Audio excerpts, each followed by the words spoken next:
सूत्र की स्थापना। अब ये इन्होंने सूत्र कैसे निकाला था, अब ध्यान सुनिएगा सूत्र के बारे में। तो यहां पर हमने क्या कहा कि ये जो भाग है ये चित्र है दो भागों में बटा है। कितने भागों में बटा है? दो भागों में। एक चित्र आपको इतने भागों में दिख रहा होगा कि एक अलग पार्ट दिख रहा है, और ए से बी, बी से डी और डी से ए, ये एक भाग अलग बना हुआ है। और एक दूसरा भाग बना है बी से सी, सी से डी और डी से ए। मतलब यहां पर दो आपके चित्र दिख रहे हैं। कितने चित्र दिख रहे हैं? दो दिख रहे हैं। ठीक है, तो पहले इस खाने को हम एक मान लेते हैं, इस खाने को दो। तो वैसे भी हम लोगों ने जब किरचॉफ का नियम पढ़ा था तो हमने आपसे कहा था कि इसको हम पास कहते हैं। क्या कहते हैं? पास। तो इसको हम पढ़ेंगे पास नंबर 1 और इसको पढ़ेंगे पास नंबर 2 कहेंगे। ठीक है, तो अगर हम लोग बात करते हैं पहले पास नंबर 1 की, किसकी बात करते हैं? पास नंबर 1। अब पास नंबर 1 कहां चलेंगे भाई? तो आप कहेंगे जैसे ए से चलना प्रारंभ करते हैं, ए से पहले कहां गए? ए से बी गए, फिर बी से डी आए, ए से बी गए, बी से डी आ गए, फिर डी से वापस कहां पहुंच गए? ए में पहुंच गए।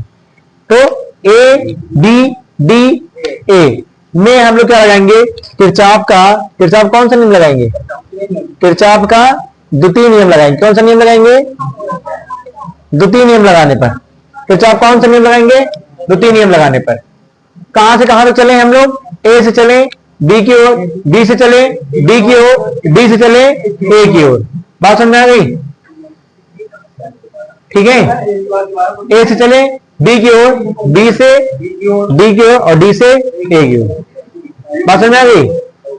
हाँ, सामने देखिएगा। फिर से अब हम लोग इसकी बात करते हैं, धारा कितनी बही इसमें? I1 धारा बही। जब I1 धारा बह रही थी, कितनी धारा बह रही थी? I1 धारा बह रही थी, तो I1 के ऊपर प्रतिरोध का मान कितना है? P है। तो हम लिखेंगे I1 P हो जाएगा। क्या हो जाएगा? I1 P हो जाएगा। अब उसके बाद फिर P के बाद कहां पहुंच गए हम लोग? एक तरफ P हो गया। अब इधर से जाना नहीं है, वापस हम लोगों को फिर नीचे आना है। तो क्या हो जाएगा?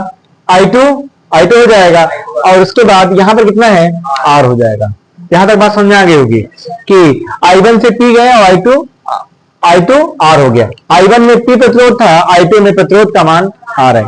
ठीक है, अब ध्यान सुनिएगा, इसको अंतर निकालेंगे। अंतर कहा था 0 आया था, अंतर क्या आएगा? 0 आएगा, जो भी चीजें। अब समझिएगा, अगर हम क्या करें, इसको पक्षांतर कर ले, इसको क्या करें? पक्षांतर कर लें, तो एक तो हम इधर भेज देते हैं, एक उधर भेज देते हैं, तो ये हो जाएगा I1 P बराबर क्या हो जाएगा? I2 R। किसी एक को भेज दीजिएगा, माइनस वाला उधर जाएगा तो प्लस में हो जाएगा। तो देखिए माइनस वाला आगे प्लस में हो गया, ये वाला जैसे कैसे लिखा है, I1 P हो गया और I2 क्या हो गया? R हो गया। क्या हो गया? R हो गया। इसको समीकरण क्या मान लेंगे? 2। माइनस संख्या इधर आएगी तो प्लस में हो गई, बस ये वैसे लिखा है, ये इधर आया है, बस इसको लिख दिया गया। पसंद नहीं? अब इसका जो पास नंबर 1 था, ये क्या था? अब ये कौन सा पास नंबर है? तो फिर वही चीज लिखेंगे, क्या? पास नंबर 2 में किसका नियम लगाने पर? किरचॉफ का द्वितीय नियम लगाने पर। द्वितीय नियम लगाने पर किरचॉफ कौन सा नियम लगाएंगे? द्वितीय नियम लगाने पर।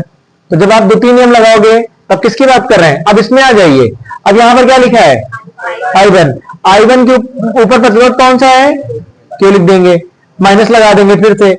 और उसके नीचे कौन है? I2 बगल में कौन है? S है।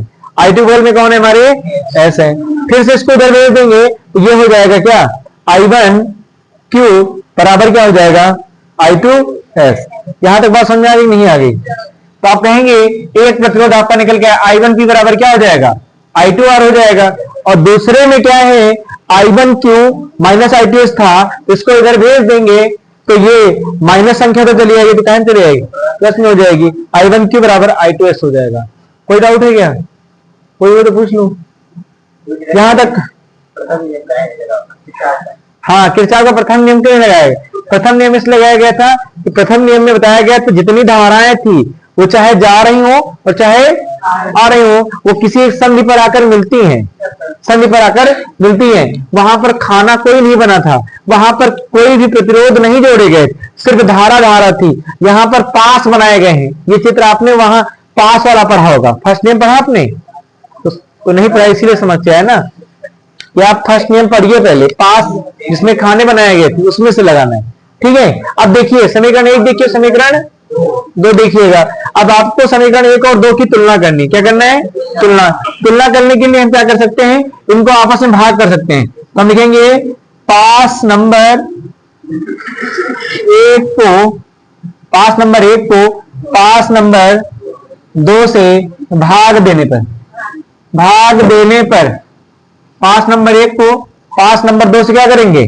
भाग दे देंगे। तो जो जिस तरफ है उसको उसी अनुपात में लिख देंगे। ऊपर क्या लिखा है? I1P लिखा है, और नीचे क्या लिखा है? इधर क्या लिखा है पानी? I1Q लिखा है, बराबर इधर क्या लिखा है? इस वाले I2R, इधर क्या लिखा है? I2S लिखा है। ठीक है, इधर क्या लिखा है? I1P, इधर क्या लिखा है? उधर क्या लिखा है? नीचे क्या लिखा है?